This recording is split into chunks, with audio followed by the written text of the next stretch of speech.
Estamos a 24 de noviembre. Un día con bronca, me parece, y un día triste porque ayer enterramos a la vieja Luisa, un personaje que se formó muy apreciado y querido por miles de uruguayos. Bueno, Sí, estuvimos en el entierro y allí te encontré a vos también, Jorge, entre los presentes, que fuimos a saludar a nuestra querida vieja. sí, este, yo creo que contagió tanta fuerza que en realidad yo ayer no podría haber salido de casa, ¿no? Tendría que haber, si hubiera obedecido las recomendaciones médicas, habría permanecido en casa. Pero ella te da tanta fuerza, nos dio siempre tanta fuerza a todos, que era imposible. Estoy muy conforme de haber hecho el esfuerzo y haber llegado a despedirla. Eh, siempre dio fuerza. Ayer hablaba con el Oscar Urtasun y es lo que él decía. Eh, Podías discutir todo con Luisa, pero la fuerza la contagiaba a ella. Este, Chiquita pero potente. sí. Sí.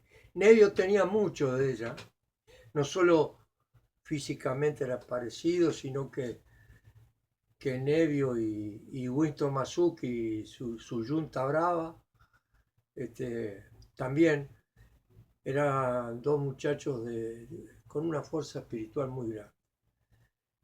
Eh, y Luis era eso, ¿no? Parecía puro espíritu, porque Sí. físicamente eh, era nada, Te daba chiquita, energía, claro. pero de ahí, de su personalidad, de su forma de ser, de decir, que vos sabías que iba a seguir luchando, cueste lo que cueste, Sí. que iba a morir luchando, Y se murió este, sin saber, y se ¿eh? murió sin Eso saber. es lo que da bronca.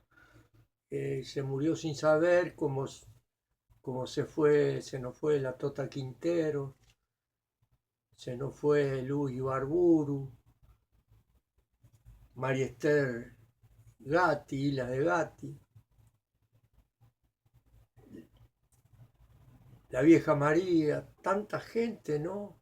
Tantas mujeres que cambiaron la realidad en el Uruguay con relación a los derechos humanos, porque si un día, allá por el 97, creo el 98, no hubieran hecho aquella marcha del 20 de mayo, 96 o 97, ya no, Sí. un año más, un año menos, a esa A esta altura altura. indiferente. Este, si a ellos no se les hubiera ocurrido, no existía el tema de derechos humanos en el Uruguay. Hoy no existía. Sí. Es decir, el sistema político, el Ujú. sistema de los partidos políticos del Uruguay lo habrían enterrado, y la cuestión de los desaparecidos sería como un término más del idioma, como imperialismo, socialismo, que nadie lo nombra. Todo el mundo sabe lo que es, pero nadie lo nombra. Claro, O peor, claro. todavía te vienen y te dicen que no existe la izquierda y no existe la derecha. Este, y hubiera desaparecido el término de derechos humanos en Uruguay. Sí. Existen los desaparecidos todavía en la memoria de este pueblo, gracias a ese puñado de viejas y de viejos que en un momento decidieron encarar los juicios, la prensa, las movilizaciones, los 20 de mayo, los 8 de diciembre. Es gracias a ellos, ¿no?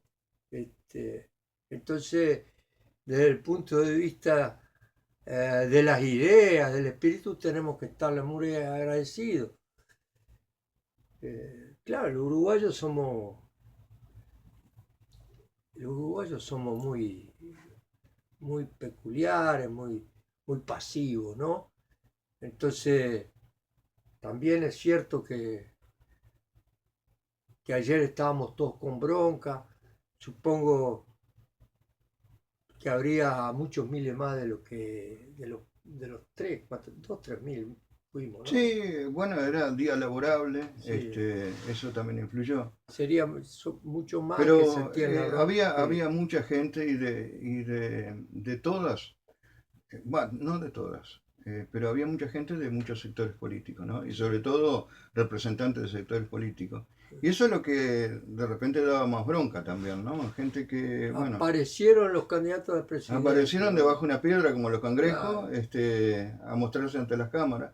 Sí, yo creo que había mucha bronca, pero la gente era mucho más la que sentía la bronca ayer.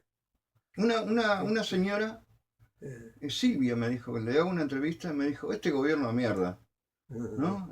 Yo creo que con eso resumía un montón de cosas, ¿no? sí, Eh, sí, está bien. Es decir, eh, yo creo que, pero sin embargo, déjame sí, redondear lo que te iba a decir. Sin embargo, los uruguayos, aún con la bronca que ayer teníamos y que fuimos a manifestar 3 4 mil personas, después nos vamos a quedar conformes con juntarnos en la manifestación más grande del Uruguay, los 20 de mayo. Nos vamos a quedar conformes con ir a algún acto o con recordar a alguien o con ir a recordar las muchachas de abril, este, sí. o que cada cual nos vamos a juntar en nuestra chacra y vamos a recordar nuestros muertos. Y, y ese grito que sentíamos ayer Ujú. no lo vamos a transformar en acción política. Yo creo que quiero redondear una idea, ¿no? Vos fijate, yo salí pensando, tal vez lo que más dolor me cause en mi vida sea el asesinato que cometieron con mi hermano en Pan. Salí pensando en el teniente coronel Alfredo Rivero, que era el que había Ujú, comandado las fuerzas en Pan, la ujú, metropolitana. ujú, Y bueno, siempre puse por encima de la venganza individual el hecho colectivo ujú, del crecimiento del pueblo uruguayo, ujú, aquel río de libertad que nosotros salimos del penal de libertad al río de libertad que había llenado el Parque de los Aliados unos años antes, ¿no? Pocos años antes. Y nos metimos ahí, este, pero no nos atrevimos a hacer nada que fuera una ruptura ujú, con ese crecimiento, ujú, esa acumulación popular, nada, no volvimos a romper como habíamos roto en la época en que UTA llamaba este, a armarse para luchar y entonces todos los estudiantes como vos y yo ujú. íbamos a los campamentos y salíamos a la calle, no armados, pero bueno, salíamos entusiasmados contra el sistema. Ahora expresamos nuestra bronca dentro de las pautas políticas que nos fija el sistema, Dentro del sistema. dentro del sistema, dentro de los comportamientos políticamente Ujú, correctos que fija el sistema. Y vamos y hacemos la claro. manifestación, la expresión política más grande que hay en el Uruguay todos los años La marcha del silencio. es la marcha del silencio. Ujú, Y ese es imponente, ¿no? Imponente y cada vez va más gente joven, todo eso sí, es sí, cierto. Pero estamos dentro de los márgenes que nos permiten, claro. dentro de lo permitido. Eso creo que, yo creo que eso es un triunfo de la impunidad, ¿viste? creo que es un triunfo de la impunidad. Desde el punto de vista ideológico es un Sí. triunfo de la impunidad. Bueno, Bueno, pero sin embargo, a mí me parece que hay que abrir la cancha, ¿no? sí, claro, luego, Evidentemente con esa... hay una cosa que es evidente, que lo vimos ahora con el triunfo de Bolsonaro en Brasil, de Macri, electoralmente, ¿no? De Macri en Argentina, de Trump en Estados Unidos, el ascenso del neofascismo en Europa, de que este, como decía la señora, es un gobierno de mierda, pero hay otros peores. claro, entonces votemos lo menos malo. Ahí está. Es decir, hace bien poco estuve acá con un compañero, un compañero de Calcer, compañero de Calcer, que se quedó a cuidarme toda una noche. Y hablábamos de lo mismo y sí, se va a votar lo menos malo. Es decir, acá se votó para romper con el sistema, para hacer algo atrás de un país productivo, atrás de verdad y justicia, en el 2004. Claro. Pero lo menos Y malo... después del 2004, nunca más, nunca se hubo más entusiasmo, nunca hubo nadie que creyera que podías votar, ganar las elecciones y cambiar. Sino, bueno, lo menos malo. Y cada vez es más parecido a lo más malo. Sí. Es decir, Acaban de votar de que entren las tropas por el G20, que es otro tema. del G20, pero además acaban de votar el corral. Acaba de decretar el señor presidente el corralito mutual, que va a seguir durando y lo van a seguir extendiendo, que jode a los más pobres, no hay vuelta. Entonces, Sí, los menos malos a veces son lo peores. menos malo es a río revuelto ganancia de pescadores. Se la Claro. llevan todas. Ayer salió en la Argentina la cifra de que los bancos habían ganado el 74% más que en el año 2016. Acá en el Uruguay Sí. nunca dicen cuánto más están ganando. Nunca más dicen. Yo, la verdad que uno termina muy... Para mí el tema de derechos humanos es el tema central de este país. ¿Por qué? Porque no dicen todo, es el Estado el responsable. Ujú. Quiere decir que desde el punto de vista político, ideológico, lo central, Eduardo, lo central es del sistema, la defensa central del sistema pasa por el Estado. Pasó desapareciendo gente, asesinando, torturando. Uno de cada 30 uruguayos torturados. 9.000 presos políticos en aquella época. Y ese es el Estado. Pero el Estado no es una cosa vaga, vaporosa, Abstracta. abstracta, ¿no? Una entelequia. El Estado es muy concreto. Es un campo de gravedad donde se mueven los partidos políticos. Y los partidos políticos son los dueños del Estado, son los que manejan el Estado y se turnan para gobernar. Hoy en día está bien claro que se rotan y en unos momentos gobiernan los menos malos y en otro momento gobiernan los más malos. Quiere decir que a mí no me venga con el cuento viene Bolsonaro, apareció Bolsonaro. No, siempre hubo Bolsonaro en Brasil. Sí. Estaban Y agazapados. siempre hubo Manini y Ríos en Uruguay también. Hubo aguerrondos. O peores. Aguerrondo fue exactamente como Marini Di Río, un comandante en jefe Sí.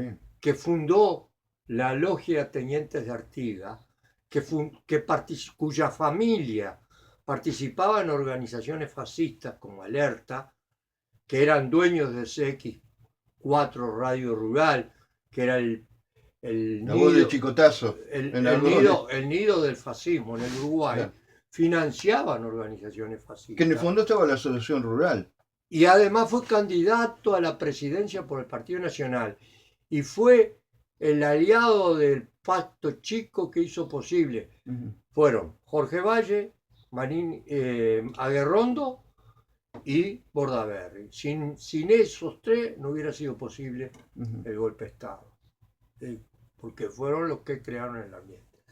Entonces, ese Estado y ese Estado democrático representativo con parlamento, que nos permite ir los 20 de mayo a patalear, pero no nos permite, no permite que se exceda uno en la protesta de eso. Ese Estado contiene el huevo de la serpiente. Es decir, ahí está lo menos malo y lo más malo. Está el fascismo y está la izquierda. Sí, esas son las alternativas y el dilema. Yo pienso que el planteamiento, entonces la idea es otra, es crear una resistencia fuera del sistema. Y para eso hay que abrir la cancha también. Y hay sectores que esa todavía no entienden porque están agrupados e integrados al sistema. Son las cuestiones surgen en su momento, ¿no? Yo creo que América Latina está madura para ver que dentro del sistema te pasa como a la FARC. Entregas todas las armas y después te hacen la boleta porque estás desarmado. Claro.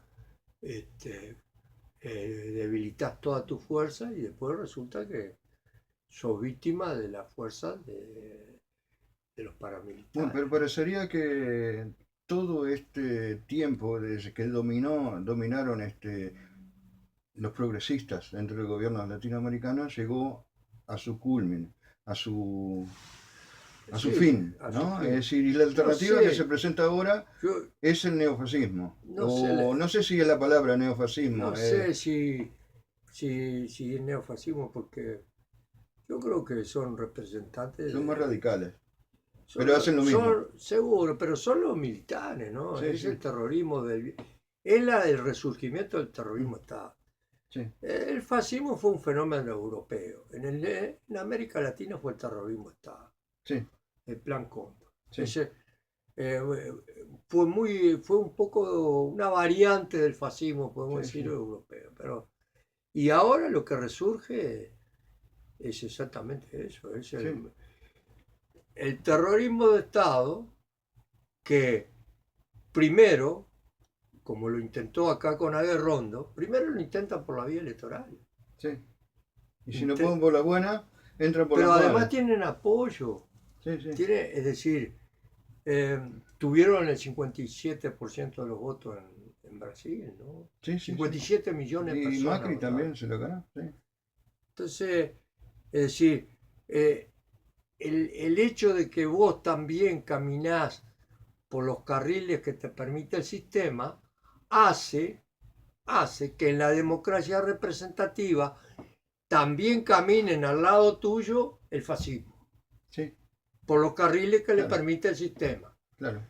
Y llega un momento en el cual las clases propietarias, las clases dominantes precisan que gane el fascismo, que no que gane vos. Sí, sí. Hay momentos que te permiten. Y dice, bueno, hacete cargo del Estado. Hacete cargo del Estado. Sí. El problema, acá que estábamos hablando, el problema es que nos hicimos cargo del Estado en el 2005 y no dimos un puto paso para encontrar la verdad y para hacer justicia. Por el contrario, el espíritu que predominó, la línea que predominó es vamos a perdonar a los viejitos, olvido y perdón. Para llegar a la verdad, ¿hay que torturar? Bueno, hay que preguntarle a Fernández Huidobro, que fue el verdadero inventor de este disparate que dijo, que repite el Pepe, que además eligió justo el momento que muere la vieja, que muere Luisa, para decir el bolazo más grande de su vida, ¿no? De todos los bolazos que ha dicho, ninguno es tan doloroso como este. Parece que hubiera cerrado el círculo del síndrome de Estocolmo. Ya no, de víctima se convirtió totalmente en victimario. De torturado se convirtió en torturador. Cree que tiene que torturar para encontrar la verdad. Es decir, cree igual que lo que cree Gabazo. Es el mismo Ya discurso. se identificó totalmente con Gabazo. La única forma que encuentra de que se puede llegar a la verdad es a través de la tortura. Es lo mismo que pensaban, que nos decían todos. Discúlpenos, nos decían los botones, hijo de mil puta, discúlpenos, lo vamos a torturar un rato porque es la única forma de que nos digan la verdad. Y sin embargo, aparentemente están todos los nazis presos, hasta Eichmann. Sí. Aparentemente en la Argentina hay una cantidad, toda la junta de gobierno fue presa. Están todos en cana. Están todos en cana. O sea que fue sin verdad. No, Claro. fue con verdad. Aparentemente en la Argentina encontraron casi 130 y pico de nietos. Sí, sí, sí. Fue torturando que lo consiguió. No, fue a través del empleo sistemático, racional y paciente de las herramientas que dispone el Estado. Lo que acá no hubo fue un José Mujica, un Danilo Astori o un Tabaré Vázquez que dijera queremos verdad y justicia. Porque para votar Rosado en el 2009 y anular la ley de caducidad no se necesitaba torturar a nadie. José Mujica solamente decía, vamos a votar Ponemos el Rosado y voto. vamos a anular. Y resulta que abrimos los votos y abrimos los sobres y no estaban los votos. No estaban los votos porque no habían siquiera ensobrado la Rosada. Lo único que precisaba era haber votado Rosado. Pero no quiso definirse porque, yo no sé, ¿no? El pacto silencio parece que fuera cívico-militar, como fue también la dictadura. Pero no solo cívico-militar, porque en el pacto silencio están comprendidos junto a una cantidad de verdugos y terroristas, está Sanguinetti, sino porque está Mujica también en el pacto silencio.